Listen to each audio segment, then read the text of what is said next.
观众朋友，咱若要学一种语言，咧学语言的时阵，词典啊，这工具就真重要。台语嘛同款哦。也都有一个少年家张凯威成立一个网站，号做台语水讲。咱若想要知影讲，这个词台语要安怎讲，只要伫这个网站，甲关键的字拍起入去，就会出现台语8点档啦、台语新闻啦，这影片，也影片会念互咱听，互咱轻松学台语。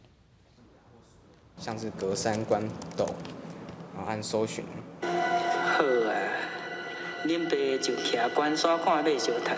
想要知影啥物词的台语安怎讲，只要甲要查的词拍起哩，就会跳出相关的影片出来。除了有台语8点档通参考，也有台语新闻讲互你听。成效辅导办长公布2025高中生上届教育的前100名科系排名。这个里边更好用的网站，就号做台语水讲。开发者是张凯威，大学的时对故乡高雄上北到台电机系读册，研究的专长是语音辨识和大型语言模型等等的 AI 技术。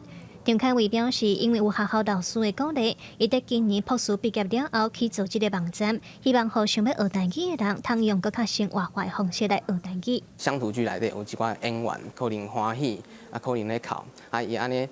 较生活化，咱伫看这影片的时阵，咱就知影讲，我有这情绪，我有迄个语境的情况下，要安怎讲这个台语。其实，在外国嘛，和台语水讲相像的网站，就号做 Youglish， 通好要学英语、日语，还是华语等等的人看影片学母语才会讲法。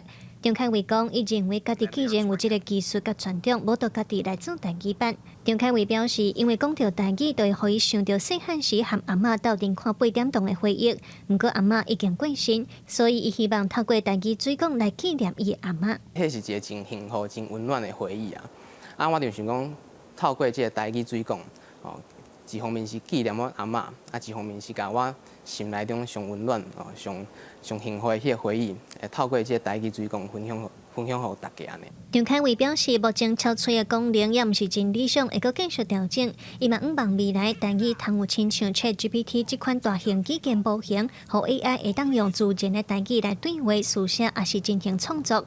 张凯威希望甲家己的专长贡献互台语甲台湾的科技发展。记者卢尚书、柯炳哲台北报道。